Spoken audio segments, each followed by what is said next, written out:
రాష్ట్రంలోని దళితవాడల్లో 1000 శ్రీవారి ఆలయాలు నిర్మించాలని తిరుమల తిరుపతి దేవస్థానం బోర్డు తీర్మానించినట్లు టీటీడీ చైర్మన్ బీఆర్ నాయుడు తెలిపారు. ఒక్కో అసెంబ్లీ స్థానంలో 6 ఆలయాల వరకు నిర్మిస్తామని చెప్పారు.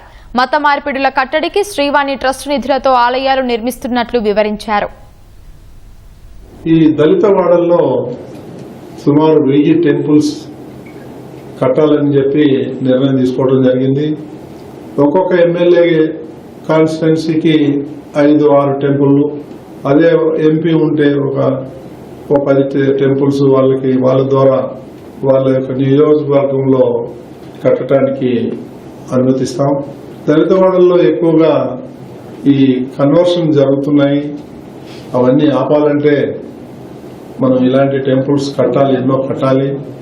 ఫస్ట్ ఫేజ్ లో 1000 టెంపుల్ కట్టాలని చెప్పేది నిర్ణయం తీసుకోవడం జరిగింది.